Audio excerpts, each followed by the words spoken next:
வணக்கம். மதிமுகம் செய்திகள்.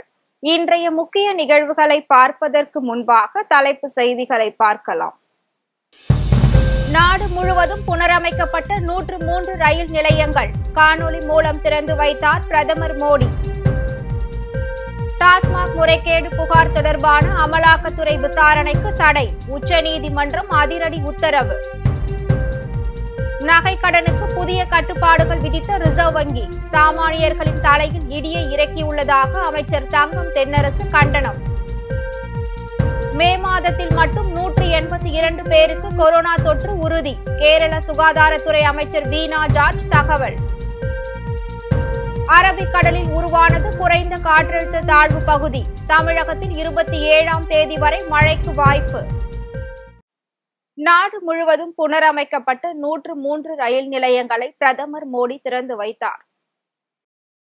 அம்ரித் பாரத் திட்டத்தின் கீழ் முதற்கட்டமாக புதுப்பிக்கப்பட்ட 103 ரயில் நிலையங்களை பிரதமர் மோடி காணொலி வாயிலாக திறந்து வைத்தார். ராஜஸ்தானின் பீகானீர் மாவட்டத்திற்கு சென்றுள்ள பிரதமர் மோடி 26,000 கோடி மதிப்பிலான பல்வேறு வளர்ச்சி திட்ட பணிகளை நாட்டுக்கு அர்ப்பணிக்கிறார். தொடர்ந்து பல்வேறு பணிகளுக்கு அடிக்கல் நாட்டுதல் மற்றும் முடிவடைந்த திட்டங்களையும் தொடங்கி வைக்கிறார். அதன்படி ராஜஸ்தான் மாநிலம் பீகானீர் மாவட்டத்தில் உள்ள ரயில் நிலையத்தில் பீகானீர் மும்பை விரைவு ரயிலை பிரதமர் மோடி கொடியசைத்து தொடங்கி வைத்தார். முன்னதாக கர்ணி மாதா கோவிலில் பிரதமர் மோடி சிறப்பு தரிசனம் செய்தார்.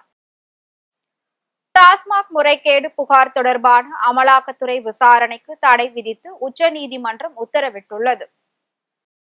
டாஸ்மாக் கடைகளில் நடைபெற்றதாக கூறப்படும் முறைகேடுகள் தொடர்பாக அமலாக்கத்துறை நடத்திய சோதனைகள் மற்றும் சட்ட நடவடிக்கைகள் குறித்து தமிழக அரசு மற்றும் டாஸ்மாக் நிர்வாகத்தின் மேல்முறையீட்டு மனு உச்சநீதிமன்றத்தில் இன்று விசாரணைக்கு வந்தது. தலைமை நீதிபதி PR கவாய் மற்றும் நீதிபதி அகஸ்டின் ஜார்ஜ் மாசிக் அடங்கிய அமர்வில் விசாரணைக்கு வந்தது. அப்போது வழக்கில் பதிலளிக்க அமலாக்கத்துறைக்கு நோட்டீஸ் பிறப்பிக்க உத்தரவிட்ட நீதிபதிகள் தனிநபர்கள் செய்த விதிமீறலுக்காக ஒரு நிர்வாகத்தின் மீது நடவடிக்கை எடுப்பதா என கேள்வி எழுப்பினர். மேலும் அமலாக்கத்துறை வரம்பு மீறி நடக்கிறது என கண்டனம் தெரிவித்த நீதிபதிகள் அமலாக்கத்துறை விசாரணைக்கு தடை விதித்தும் உத்தரவிட்டனர். முறைகேடு நடந்தது என்றால் சம்பந்தப்பட்ட தனிநபர்களுக்கு எதிராக வழக்கு பதிவு செய்து விசாரணை நடத்தலாம். ஆனால் ஒட்டுமொத்த அரசு நிறுவனத்தையும் எப்படி விசாரிக்க முயற்சிப்பீர்கள் என அமலாக்கத்துறைக்கு கேள்வி எழுப்பியது. நகை கடனுக்கு புதிய கட்டுப்பாடுகளை விதித்துள்ள ரிசர்வ் வங்கி சாமானியர்களின் தலையில் இடியை இறக்கியதாக அமைச்சர் தங்கம் தென்னரசு கண்டனம் தெரிவித்துள்ளார். தங்க நகை அடமானம் வைக்க புதிய விதிமுறைகளை சமீபத்தில் ரிசர்வ் வங்கி வெளியிட்டது. தங்க நகைக்கு 90% வரை கடன் வழங்கப்பட்ட நிலையில் தற்போது தங்கத்தின் மதிப்பில் 75% மட்டுமே கடன் வழங்க வேண்டும். அதாவது 1 லட்சம் மதிப்புள்ள தங்கத்திற்கு அதிகபட்சமாக 75,000 தான் கடன் வழங்க வேண்டும் என தெரிவித்துள்ளது. மேற்கண்ட விதிமுறைகளால் பொதுமக்கள் கடுமையாக பாதிக்கப்படுவார்கள் என அமைச்சர் தங்கம் தென்னரசு தனது எக்ஸ் தளத்தில் பதிவிட்டுள்ளார். அதில் ஏழை மற்றும் நடுத்தர குடும்பங்களே பெரும்பாலும் தங்களது அவசர தேவைகளுக்கு தங்க நகைக்கடன் போன்றவற்றை சார்ந்திருக்கும் சூழலில் அதன் மீது ஒன்றிய ரிசர்வ் வங்கி விதித்திருக்கும் புதிய விதிமுறைகள் சாமானிய மக்களை பாதிக்கும் செயலாக அமைந்துள்ளது. இந்நிலையில் பொதுமக்களை நேரடியாக பாதிக்கும் இந்த கட்டுப்பாட்டு விதிகளை ரிசர்வ் வங்கி உடனடியாக திரும்ப பெற வேண்டும் என அமைச்சர் தங்கம் தென்னரசு குறிப்பிட்டுள்ளார். கேரளாவில் மே மாதத்தில் மட்டும் 182 பேருக்கு கொரோனா தொற்று உறுதி செய்யப்பட்டதாக அம்மாநில சுகாதாரத்துறை அமைச்சர் வீணா ஜார்ஜ் தெரிவித்துள்ளார். கொரோனா தொற்று பரவி வரும் நிலையில் கேரள சுகாதாரத்துறை அமைச்சர் வீணா ஜார்ஜ் அதிகாரிகளுடன் ஆலோசனை மேற்கொண்டார். தொடர்ந்து செய்தியாளர்களை சந்தித்த அவர் ஓமிக்ரான் JN1 வகைகள் LF7 மற்றும் NB18 தென்கிழக்கு நாடுகளில் அதிக அளவில் பரவி வருவதாகவும் அவை அதிக வீரியம் கொண்டவை எனவும் தெரிவித்துள்ளார். அதனைத் தொடர்ந்து செய்தியாளர்களை சந்தித்த அவர் ஒமிக்ரான் JN1 வகைகள் LF7 மற்றும் NB1.8 தென்கிழக்கு நாடுகளில் அதிக அளவில் பரவி வருவதாகவும் அவை அதிக வீரியம் கொண்டவை எனவும் தெரிவித்தார். எனவே சளி, தொண்டை வலி, இருமல், மூச்சு திணறல் போன்ற அறிகுறிகள் இருப்பவர்கள் கட்டாய முகமூடி அணிய வேண்டும் என கேட்டுக்கொண்டார். தொடர்ந்து பேசிய அவர் இது குறித்து விரைவு பதில் குழு ஆலோசனை செய்து மாநிலத்தின் பொதுவான நிலைமையை மதிப்பீடு செய்தது. அதில் மே மாதத்தில் மட்டும் மாநிலத்தில் 182 கொரோனா தொற்றுகள் பதிவாகியுள்ளதாக கூறினார். மேலும் மாநிலத்தில் அறிகுறிகள் உள்ளவர்கள் கொரோனா பரிசோதனைக்கு உட்படுத்தவும், RT-PCR கருவிகள் மற்றும் இதர பாதுகாப்பு உபகரணங்களை உறுதி செய்யவும் அறிவுறுத்தப்பட்டதாக தெரிவித்தார்.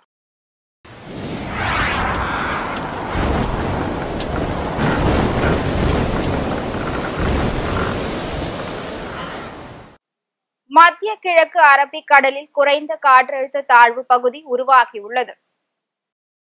வட கர்நாடகா, கோவா கடலோர பகுதிகளுக்கு அருகில் உள்ள மத்திய கிழக்கு அரபிக்கடல் பகுதிகளில் ஒரு வளிமண்டல மேலடுக்கு சுழற்சி நிலவியது. அதன் காரணமாக அடுத்த 12 மணி நேரத்தில் அதே பகுதிகளில் ஒரு காற்றழுத்த தாழ்வு பகுதி உருவாக கூடும் என வானிலை ஆய்வு மையம் கணித்துள்ளது. அதன்படி தெற்கு கொங்கன், கோவா கடலோர பகுதிக்கு அருகில் உள்ள மத்திய கிழக்கு அரபிக்கடல் பகுதிகளில் குறைந்த காற்றழுத்த தாழ்வு பகுதி உருவாகியுள்ளது. இந்த காற்றழுத்த தாழ்வு பகுதி அடுத்த 36 மணி நேரத்தில் வடக்கு திசையில் நகர்ந்து காற்றழுத்த தாழ்வு மண்டலமாக வலுவடையும் என வானிலை ஆய்வு மையம் தகவல் தெரிவித்துள்ளது. மத்திய கிழக்கு அரபிக்கடல் பகுதிகளில் நிலவும் வளிமண்டல மேலடுக்கு சுழற்சியில் இருந்து ஆந்திர கடலோர பகுதிகள் வரை ஒரு வளிமண்டல கீழடுக்கு சுழற்சி நிலவுகிறது. மேலும் கேரளா, தமிழ்நாடு பகுதிகளில் முன்கூட்டியே தென்மேற்கு பருவமழை தொடங்குவதற்கான வாய்ப்பு இருப்பதாக வானிலை ஆய்வு மையம் தெரிவித்துள்ளது. அதன் காரணமாக வரும் 27ஆம் தேதி வரை தமிழ்நாட்டில் ஓரிரு இடங்களிலும், புதுச்சேரி மற்றும் காரைக்கால் பகுதிகளிலும் லேசானது முதல் மிதமான மழை பெய்யக்கூடும் என வானிலை ஆய்வு மையம் தெரிவித்துள்ளது. ரயில் படிக்கட்டில் அமர்ந்து பயணம் செய்தால் 1000 ரூபாய் அபராதம் விதிக்கப்படும் என்று தெற்கு ரயில்வே அறிவித்துள்ளது. நீண்ட தூரம் செல்லும் எக்ஸ்பிரஸ் ரயில்கள், மின்சார ரயில்களில் சிலர் படிக்கட்டில் அமர்ந்தும் தொங்கியபடியும் சாகச பயணம் செய்வது அவ்வப்போது நடைபெறுகிறது. இத்தகைய செயல் ரயில்வே சட்டம் 1989 பிரிவு 156 படி குற்றமாகும். இவ்வித பயணங்கள் சில நேரங்களில் இது உயிரிழப்பையும் ஏற்படுத்தி விடுகிறது. இது போன்ற சாகச பயணத்தில் ஈடுபடும் நபர்களை கண்காணித்து ரயில்வே காவல்துறை மற்றும் ரயில்வே பாதுகாப்பு படையினர் நடவடிக்கை எடுத்து வருகின்றனர். இருப்பினும் அது கட்டுப்படுத்த முடியாத நிலை ஏற்பட்டுள்ளது. எனவே ரயில் படிக்கட்டில் அமர்ந்து பயணித்தாலோ அல்லது படிக்கட்டில் தொங்கியபடி சாகச பயணம் மேற்கொண்டாலோ 1000 ரூபாய் அபராதம் விதித்து கடும் நடவடிக்கை எடுக்க முடிவு செய்யப்பட்டுள்ளதாக தெற்கு ரயில்வே அதிகாரிகள் தெரிவித்துள்ளனர். மேலும் ரயில்களில் நடைபெறும் குற்ற செயல்களை கண்காணிக்கவும் கட்டுப்படுத்தவும் ரயில் பெட்டிகளில் CCTV கேமராக்களை அமைக்கும் நடவடிக்கை எடுக்கப்படும் என தெரிவிக்கப்பட்டுள்ளது. திமுக MP கனிமொழி தலைமையிலான MPக்கள் குழு ரஷ்யாவிற்கு புறப்பட்டு சென்றது. காஷ்மீரின் பகல்காமில் சுற்றுலா பயணிகள் மீது பாகிஸ்தான் பயங்கரவாதிகள் கொடூரமாக துப்பாக்கிச் சூடு நடத்தினர். இதில் 26 பேர் பரிதாபமாக உயிரிழந்தனர். இந்த பயங்கரவாத தாக்குதலுக்கு பதிலடியாக பாகிஸ்தானில் உள்ள பயங்கரவாத முகாம்களை குறிவைத்து இந்தியா தாக்குதல் நடத்தியது. இதில் 100க்கும் மேற்பட்ட பயங்கரவாதிகள் கொல்லப்பட்டனர். ஆபரேஷன் சிந்தூர் என்ற பெயரில் நடந்த இந்த ராணுவ நடவடிக்கையை தொடர்ந்து பாகிஸ்தான் ராணுவம் இந்திய எல்லைகள் மீது தாக்குதல் நடத்தியது. இதனால் இரு நாடுகளுக்கு இடையே 4 நாட்கள் நீடித்த ராணுவ மோதலால் பெரும் போர் பதற்றம் ஏற்பட்டது. இரு நாடுகளுக்கு இடையே சண்டை நிறுத்தம் ஏற்பட்டுள்ள நிலையில் பாகிஸ்தானின் ஆதரவு செயல்பாடுகளை உலக அரங்கில் அம்பலப்படுத்த ராஜ்ய ரீதியிலான நடவடிக்கைகளை எடுக்க இந்தியா முடிவு செய்துள்ளது. இதற்காக அனைத்து கட்சிகளின் MPக்கள் அடங்கிய 7 குழுக்களை பல்வேறு வெளிநாடுகளுக்கு அனுப்பி வைக்க திட்டமிட்டது. இந்நிலையில் இந்தியாவின் ஆபரேஷன் சிந்தூர் பற்றி எடுத்துரைப்பதற்காக திமுக MP கனிமொழி தலைமையிலான MPக்கள் குழு ரஷ்யாவிற்கு புறப்பட்டு சென்றது. நாளை ரஷ்ய வெளியுறவுத்துறை அமைச்சர் மற்றும் அதிகாரிகளை சந்தித்து இந்தியா மேற்கொண்ட சிந்தூர் நடவடிக்கை குறித்து வெளிநாடுகளிடம் விளக்கம் அளிக்கிறது. திருவண்ணாமலையில் பயிற்சி பெற வந்த பெண்ணை கர்ப்பமாக்கிய கராத்தே பயிற்சியாளர் போக்சோ சட்டத்தில் கைது செய்யப்பட்டார். திருவண்ணாமலை மாவட்டம் செங்கத்தில் கராத்தே பயிற்சி பள்ளி நடத்தி வருபவர் எழில் இசை. இவரிடம் அருகே உள்ள கிராமத்தை சேர்ந்த பெண் ஒருவர் கடந்த சில ஆண்டுகளுக்கு முன்பு பயிற்சி பெற்று வந்த நிலையில் இருவருக்கும் திருமணத்தை மீறிய உறவு இருந்ததாக கூறப்படுகிறது. இதனால் கர்ப்பமான வீராங்கனை தன்னை ஏமாற்றியதாக கூறி கடந்த சில மாதங்களுக்கு முன் செங்கம் அனைத்து மகளிர் காவல் நிலையத்தில் புகார் அளித்தார்.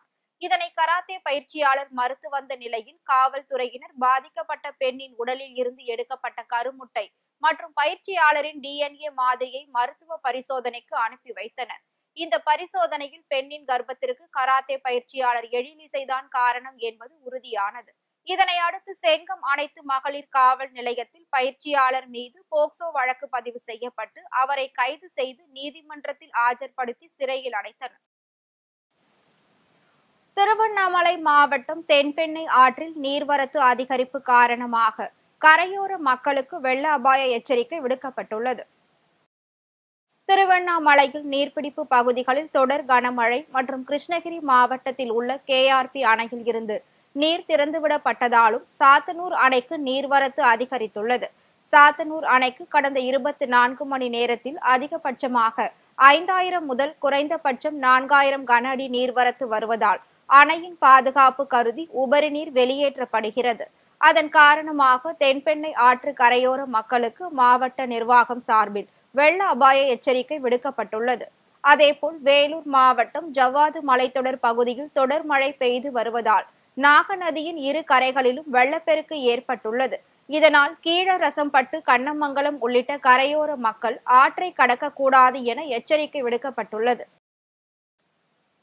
செங்கல்பட்டு மாவட்டம் மதுராந்தகம் அருகே மது பாட்டில்கள் கடத்தி வந்த இருவரை காவல்துறையினர் கைது செய்தனர். பாண்டிச்சேரியில் இருந்து சென்னைக்கு மது பாட்டில்கள் கடத்தப்பட்டு வருவதாக காவல்துறைக்கு ரகசிய தகவல் கிடைத்தது. அதன் பேரில் மதுராந்தகம் அருகே உள்ள ஆத்தூர் சுங்கச்சாவடியில் விழுப்புரம் மற்றும் அச்சரப்பாக்கம் மதுவிலக்கு காவல்துறையினர் வாகன சோதனையில் ஈடுபட்டனர். அப்போது பாண்டிச்சேரியில் இருந்து சென்னை நோக்கி வந்த காரில் 836 மது பாட்டில்கள் கடத்தி செல்வது கண்டறியப்பட்டது. இதனை அடுத்து கடத்தலில் ஈடுபட்ட ஸ்ரீபெரும்புதூரை சேர்ந்த கமலநாதன், பாலாஜி ஆகிய இருவரை காவல்துறையினர் கைது செய்தனர். மேலும் கடத்தலுக்கு பயன்படுத்தப்பட்ட கார் மற்றும் 1,05,000 மதிப்புள்ள மது பாட்டில்களையும் பறிமுதல் செய்து வழக்கு பதிவு செய்து விசாரணை மேற்கொண்டு வருகின்றனர்.